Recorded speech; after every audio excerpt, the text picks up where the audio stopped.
sem viðtalsþáttur Þórhalls Gunnarssonar.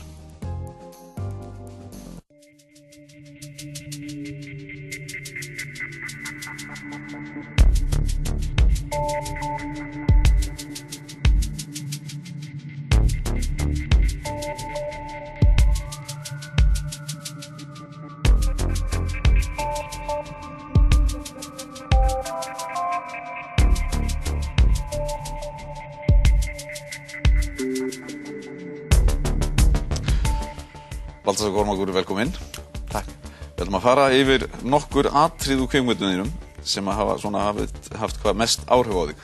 Sum hafa komið út á þig tárunum og önnur eru einhver skírskotun í þitt prívatlíf og líka í íslenskt samfélag. Og mér langaði bara að spyrja þig áður en við förum að skoða þessi brot. Seturðu svona mikið af sjálfum þér eða þínu prívatlífi í þínum tilfinningum inn í myndirnar og handritin? Já, þó að kannski hljómi vemmilega að maður sé að gráta yfir sínum eigin bíómyndum, skilurðu. Þú ert búin að sjá þær kannski 20 sinnum eða eitthvað, eða 100 sinnum eða hvað það út af því maður að vinna í þeim.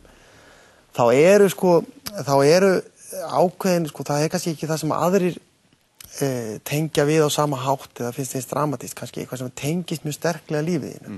Og þá ertu kannski þegar það gerist, ég segi að það gerist nú ekki alltaf, þegar það gerist þá þetta kannski meiri svona núningur á milli lífsins og listarinnar og þegar það svona tengir saman. Og þetta reyndar svo upplifun sem ég held að sé það sem flestir, þegar eitthvað segir djöfull það kom mynd, skilurðu, það því að tengist eitthvað við manns eigin reynslu og áhorfandanum. Og maður átt heyrti þetta fólk alveg yfir sér hrifið af einhverju mynd og þá það því að það getur samsannað sig við aðstæður eða kannast við aðstæður. Kíkjum aðeins á brot úr hafinu og ég ætla einmitt að tengja þig við það brot eftir augnablik. Ætlarðu að láta okkur fara í gjaldbrot?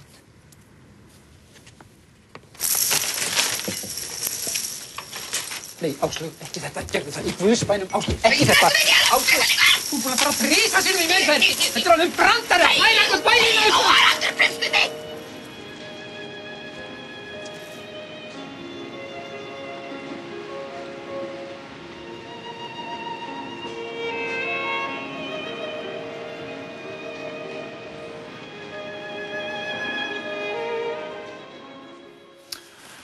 Þarna sjáum við mannesku sem eiginlega eru búin að missa allt, eru búin að lenda í mikilli ógæfu en eiga einhvern veginn ekkert eftir nema hvort annað. Já. Hver skírskotunin þarna? Getur hún verið samfélagsleg, getur hún verið persónuleg? Hún persónuleg á einhverju leyti. Það hafa allir upplifað einhverja svona lágpunta eða svona í sínu lífi og það oft það sem þú finnur best fyrir mennskunni sjálfum þér og hver þú ert á þessum punktum þegar þú hefur einhvern veginn, klúðrað einhverju eða tapað einhverju og getur ekki stjórnaði lengur. Þú veist, ég ekki að segja þessi spámaður en hafið að mörguleyti svolítið merkileg ef þú skoðar hann í dag og þú sérð hana hún gerð 2000 og þetta eins og það græðgin og það greddan og allt þetta sem í samfélaginu, oflætið og baráttan og svo einhvern veginn hvernig allt lagt í rúst og raun og veru eyðilagðir miklar eignir með græðgi, með að blása út, selja, kvót, allt þetta allt og ég meina eins og margir vilja meina að kvótinn og salan á kvótanum sé í raun og veru mörguleyti byrjunin á hruninu. Orsök bólunar sem það sprakk. En á persónulegum nótum, ástæðan fyrir því þú varst að spyrja mig þetta, ég valdi þetta atriði sem reyndar ekki atriði á undan heldur atriði á eftir, þetta eru hjón og þú getur tekið þetta í skírskotum við þjóð, þetta eru hjón sem eru að halda framhjá, hann að svindla í fjármálum og þau eru að fara í gjaldþrot, þau eru að missa allt í desperasjóninni og getum tæðið þessu 2007 þegar við erum að fara að slæta niður þegar að fólk á kókaíni eða hvað það skilur og það bara að renna niður vegginn og bara hangir á nöglunum það ógeðslegu tími en þarna í atriðinu þá eru búin að missa allt og það eru samt lifandi þau samt anda og þau standa þarna bæði tvö. Og þá allt í einu vaknar fyrsta skipti í þeirra sambandi í þessari mynd. Moment fyrir mennsku, væntumþykju og allt í einu þeir eru búin að sleppa bara, þetta farið. Þá eitthvað ekki sem getur gróið á ný. Þetta tengist lokaatriði annarra myndar, Mýrinni. Sjáum það brot. Maður heldur að með árunum þá brynji maður sig og geti hort úr fjarlæg og soran. Eins og hann komi mann ekki við.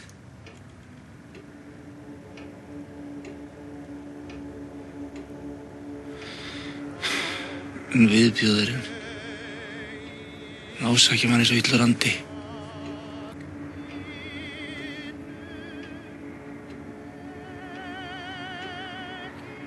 Sem endar á því að maður hefur gleymt því hvernig venjulegt fólk lifir.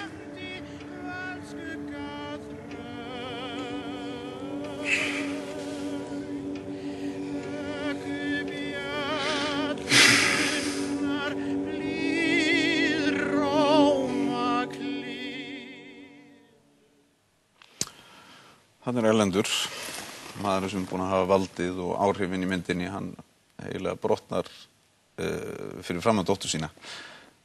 Og þér finnst þetta að gefa svona margar vísbendingar. Rosalega góður í þessu. Já. Ég enda vel maður. Og það er bara að færi bestu leikar að delivera svona einföldu momenti sem maður segir allt. Þetta átti aldrei að vera lokaatriðið í Mýrinni. Þetta er innan úr myndinni.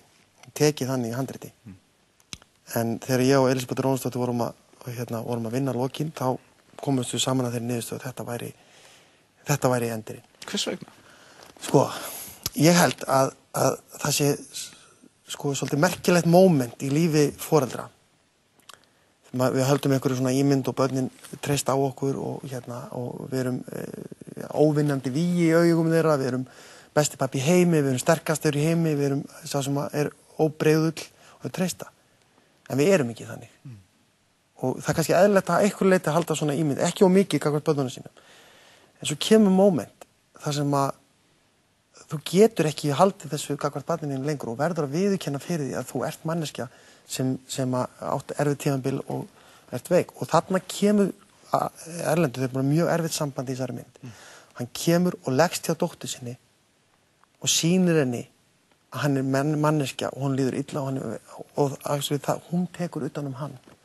Þú til að segja að þessi barnið huggar foreldrið. Barnið huggar foreldrið og það er á einhverju tímamóti sem að við verðum alltaf að breytast í, vini barnan okkar og brjóta okkur frá þessu valdi eða valda hlutföllum innan þegar þú verður vinur barna þína, þegar barnið vaks úr grasi og þú hættir að geta stjórnað þeim. Þá er eina sem þú getur gert er að verða vinur þeirra. Og það er það besta sem getur komið fyrir í sambandinu. Þá spyr ég þig, upplifir þetta gagnvart þínum foreldrum? Já, ég gerði það gagnvart mínum foreldrum. Ég var mjög erfiður unglingur, eins og kannski mörgum hefur grunað. Það gekk mikið á. Og ég flutta heiman 18 ára og því ég gat ekki búið með foreldrum mínu lengur. Og það var alfarið mér að kenna. En kom svo nokkrum árum síðar og varð vinur þeirra. Og það var allt annað samband.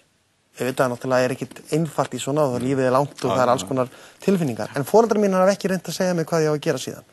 Og við höfum bara átt einlægt og opið samband síðan. Og þetta er svona þetta moment og mér finnst það alveg rosalega vænt þetta moment. Og vegna þess að þetta er svona, þetta er kannski fyrsta myndin sem er svona virkilega bjartur endir hjá mér, skilur. Fyrir mér, mörgum finnst þetta dökkur endir, fyrir mér er þetta bjartur, þetta er eitt skref í áttina að þau geta átt einhver þroski, einhver framtíð saman þeirra í milli. Því að hann er búinn að grafa sig á kafi eitthvað mál eins og hann sé að reyna að raða heiminum saman einhverju drullu sem er farin skilur úr fortíðinni og óþverra og hann lifir í þeim heimi en gleymir að rækta garðinn sinn. Eins og við öll lendum í þegar við göngum á langt í okkar karriér og ég er alltaf stöðugt að Þú ert alltaf að minna á það. Þarf alltaf að minna mig á það. Það er annað atriði í 101 sem að hefur reyndar bjartan endi að mörguleyti og það tengist ekki síst þessu en þá fyrir maður aðeins aftar í tíman í benskuna, við skulum skoða það.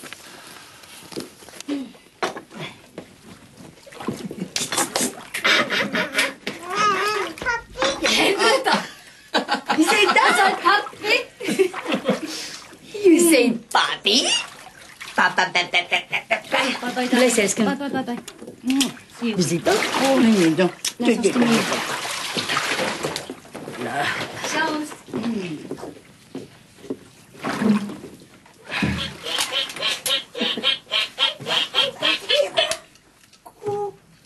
Sì, mamma. Ah, no.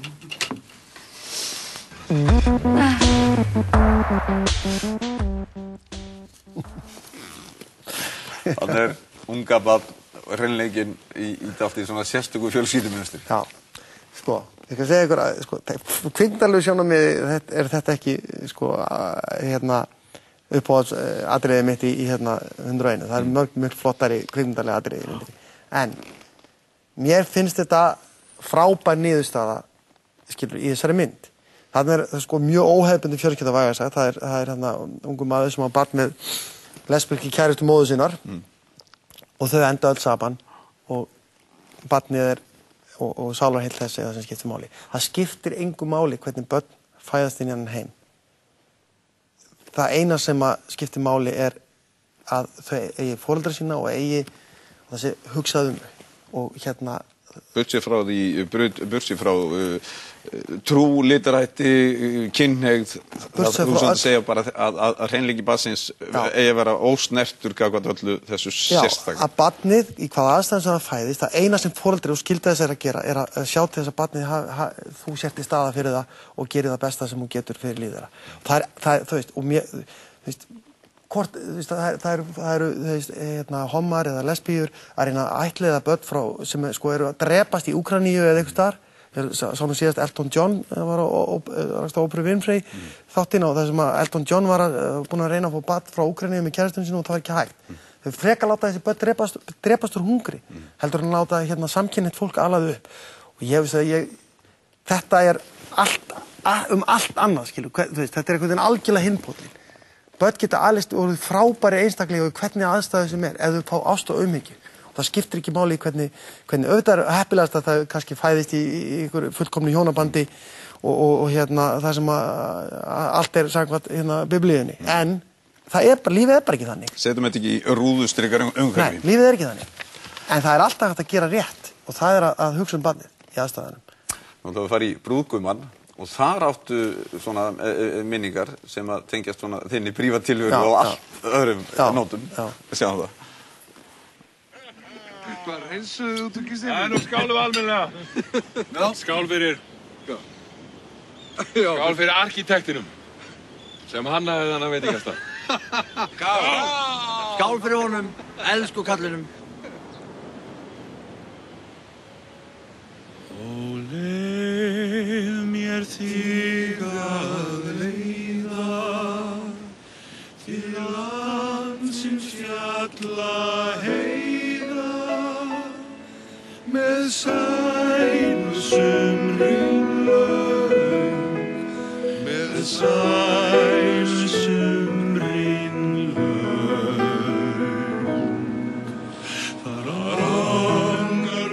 Ég tár á hvarmi. Nei, það er ekki svo gott. Ég reynda að þetta yfir þessu hef ég nú grátið nokkru sinnum. Það er og það hefur ekkert sjálfsög svo mikið með myndina að gera.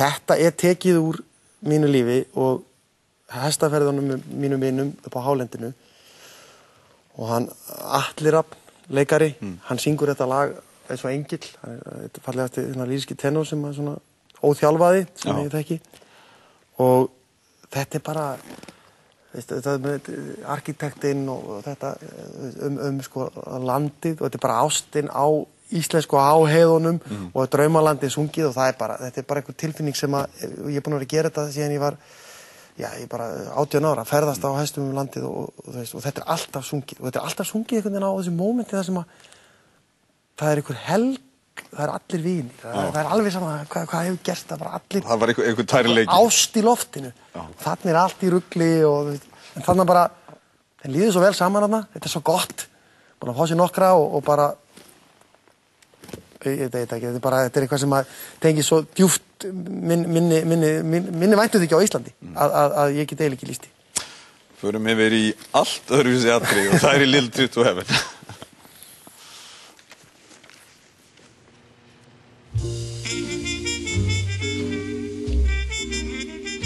They're friends of the soul, right? Sure. And Calvin, you're friends with him, too. I really can't stay. But baby, it's cold outside. Oh, I gotta go Yeah, but away. baby, it's cold outside. This evening has been I've been hoping that you drop in. so very nice. I'll hold your hand. Þetta eitthvað þetta ekki neinu samhengi í neitt það sem við höfum verið að skoða. Nei, þetta var nú, ég átti erfiðast með að finna svona, þú veist, eitthvað atriði sem tengdist mér svona sterkt. Má ég spyrja þig bara, sko vantaði bara hjartað í þessa mynd og vantaði kannski eitthvað dýpra frá þér inn í hana? Það má vel vera að mér hafi ekki tekist eins vel upp í þessari myndi eins og öðrum myndum. Mér þykir það mjög vænt um hana, af því að þú reynir alltaf.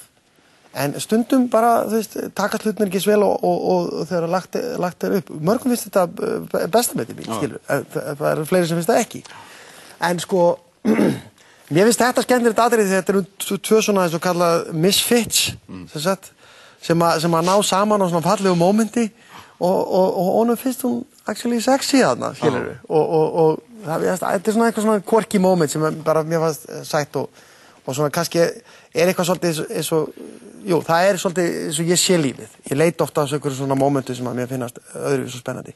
En svona, það er kannski, já, handritið hefði, því að það er mjög margt fallið, myndinni frábælega tekin í Óttari Gunnarsssyni, veist, og það vantar ekki og leikmyndin, mikið lagt í þetta, það vantar kannski eitthvað í handritið. Ég var að gera tilraun líka með að hlutinir ekki eins og þau sýnast.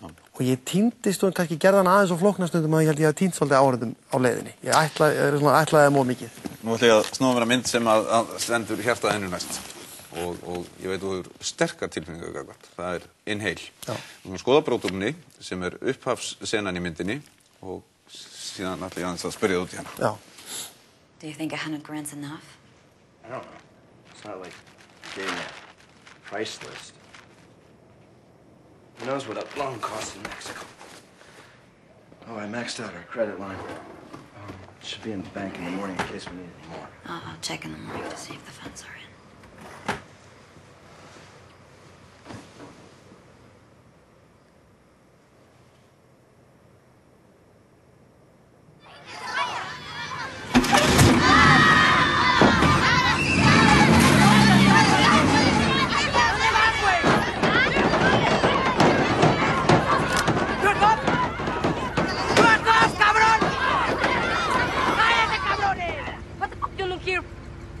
Someone.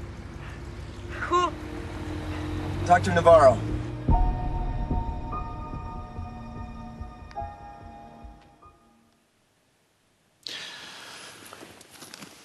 Þessi mynd hefur haft gífurlega áhrif á þig og ekki síst að því að nú ertu komin frá Íslandi og þú ert komin yfir í stærri heim og þú ert farin að fjalla í rauninni, hvað var að segja, sko, ég veit ekki, ég má ekki segja mikið, en frammi fyrir mjög erfiðu vali sem fjölskylda stendur gagnvart börnum sem þau þekki ekki og sínu eigin barni. Já.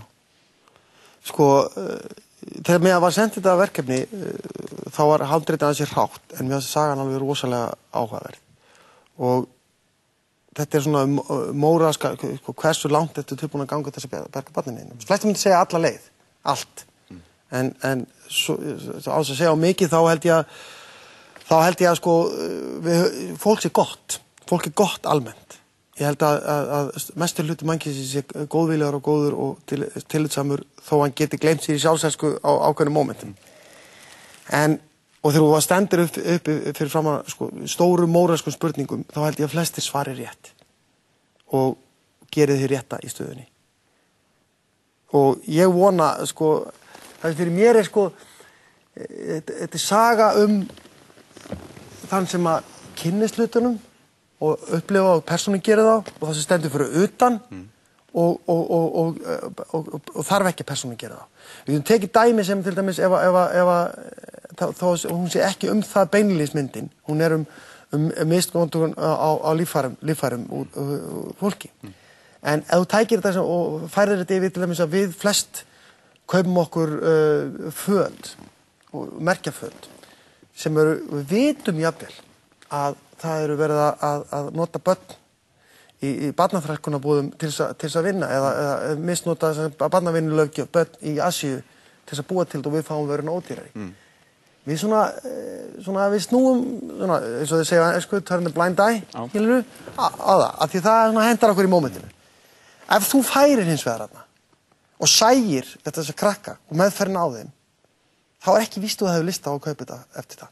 En þarna þú ferð í einhvers konar þetta verður heimildamyndastíl að hluta til.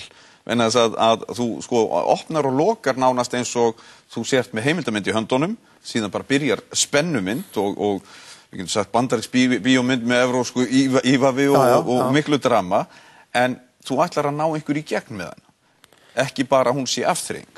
Nei, ég vil að, og ég legg mikið upp úr því að hún gangi þannig að hún haldi þér sem spennumynd og mér finnst þess að það sé það sem að fólk upplifir. Hins vegar það að fjalla mjög alvarlega hluti. Þú getur tekið Burning Mississippi, það endar líka, hún er byggð á sannri sögu, skilurðu, og það endar með að segja hver eru það afdrif persónana. Þú séð þetta oft í spennumyndum og stundum ekki eins og byggð á sönnu sögum. Þessi fór í fangelsi, þessi 10 árum síðar, dó eða eitthvað.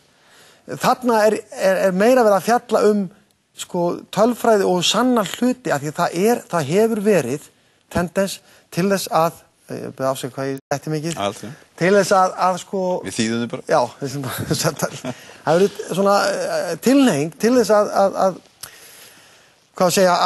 ýta þessu frá og segja að þetta sé ekki að gerast, þetta getur ekki verið að gerast, þetta eru sögusagnir og fleira, en það eru staðreyndir og það var nú bara prófessor í Berkeley háskólanum sem ég held ég prófessor í anthropology sem að skrifaði grein út frá þessari mynd sem að var að tala að það eru nákvæmlega, og notaði dæmi á sögu sem nákvæmlega eins og þessi saga.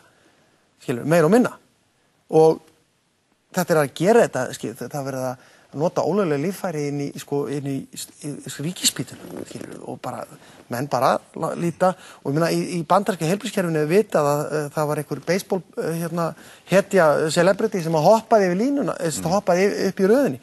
Ef þú hoppar upp í biðröð, einhver annar sem deyr. Þá einhver annar sem deyr, því það ekki nóg mörg líffæri fyrir alla. En einhver merkilegur en annar. Greinilega.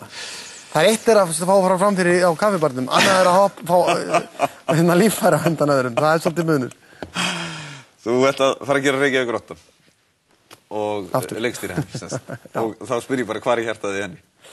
Það ég nefnilega, þegar ég las það handrit upphaflega, og það hefði ekki leikið lengi, og Óskar Jónsson kom með það til mín, og þá fann ég mjög mikið í hjartæði og mér fannst þessi karakter sem að ég var að leika, hann höfðaði mjög sterkt til mín. Það er maður sem hefur átt svona shady fortíð, búin að gera hitt og þetta, en er að reyna að vernda fjölskyldu sína, hann er að reyna að gera þið rétta.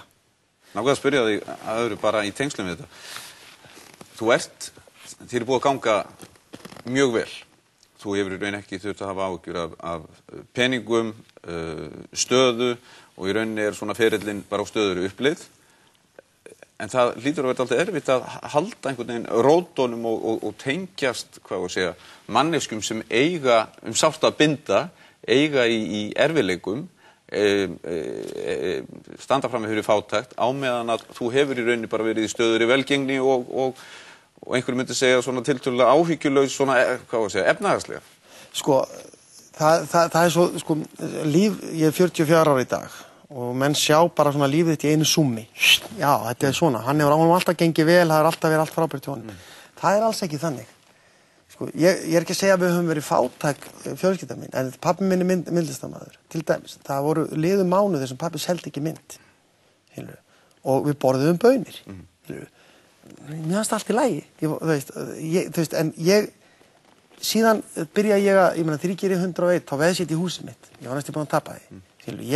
Og þar áður var ég, ég setti allt undir því að gera hárið. Þetta mér hefur gengið vel. Það er ekki spurning. En hvernig gengur þér að halda í tilfinninguna þegar að til dæmis bara fjárhagsleg velgengni og þú ert í góðum aðstæðum, ef við getum sagt svo? Ég held að það hafi ekki áhrif á mennskun í manni. Ég held að það hafi ekki áhrif á maður geti ekki samsamað sig við. En það ég alltaf að fjalla eins og þessari mynd. Ég fjallað börn í Mexíkó sem og allavega að viðbröðum dæma þá virðist það hafa haft sterk áhrif á fólk. Ég var í Mexíkó og sá þetta. Ég var reyndar hjá ríkri fjölskyldu. Ég var 11 ára og bjó þar í hálft ár. En ég var, þetta dró mig að sér, skilurðu. Hráa líf hefur alltaf dregið mig að sér. Ég hef aldrei einhvern veginn fallið fyrir glamúr eða auðvitað sagt að ég að fara til Hollywood að gera bíómynd. En það samt ekki, það ekki eðli mínu að vera í einhverjum designfötum eða, ég meina, á eitthvað svoleiðis föt sem að mér eru gefin eða eitthvað svoleiðis, eða keyrum á einhverjum svakalegum bílum. Þetta bara ekki eðli mínu og þó mig gangi vel. Það sem ég geri við peningar sem mér áskotnast, ég hef sett á í fyrirtæki til þess að búa til fleiri bíómyndir og íslenska bíómyndir. Og síðast var ég að gera myndina Djúpið sem hefur alveg geysilega skírskotun til mín. Og algjörlega, það svo, ég veit ekki, það svo maður var að rífa hjarta inn á hann sér. Og það bara Ísland og þessa þjóð sem þraukar, þetta svona nútíma Íslandingasaga. Hvernig maður sem syndir í 6 klukkutíma og labbar yfir grjót og hann býr ennþá þarna og fór á sjóinn aftur, skilur við. Sá maður, hann spyr sig, hvernig ætlar þú að lýsa hugarástandi hans í 9 klukkustundir þar sem hann syndir í 6 klukkustundir í ísköldum sjó í mars og gengur yfir úfið hraun og kemst til byggða? Hvernig getur þú á 90 mínútum lýst þeirri líðan og þeirri tilfinningu sem hann gekk í gegnum? Hann vill ekki taka þátt í þessu einfaldlega vegna þess að ég held að hann hafi ekki trú á því að þú getur sagt hvernig honum leið. Já, þarna þetta svolítið með sömu spurninguna aftur, sem basically að segja að hvernig get ég fjallað fátækbörn og peninga. Auðvitað get ég ekki farið og synt í 6 tíma og labbaði raun og leið á spítala, skilur og gert allt til þess að þess vegna ég listamaður. Ég þarf að reyna að setja mig aðstöð. Ég ekkert að segja ég geti fullkomlega lýst hans hugsunum. Ég geti skapað svona hliðarpersónu út frá þessu og sagt hvernig ég get ímyndað mér að sé og kynnt mér hlutina eins vel og ég get og þannig nota listina til þess að miðla hugsanlega. Ég ekkert að segja að ég sé að fara, hann heitir ekki eins og sama nafni, skilur. En það vita allir að þetta byggt á. Já, og það gerir, ef ég myndi gera þessa sögu á þess að það var neitt á bakvið hana, þá myndi enginn trú henni. Það hefur aldrei verið fjallað sjóslys í íslenskri kvikmynd. Þetta stærsti marbletturinn á íslenskri þjóð. Þetta öll sagan okkar er sjóslys frá því fyrst komið til landsins og ábyggilega á leiðinu líka. Þannig að ég tel að skyldu mína að segja svona sögur ef hún höfða svona sterkt til mín. Baltasar, takk fyrir komuna.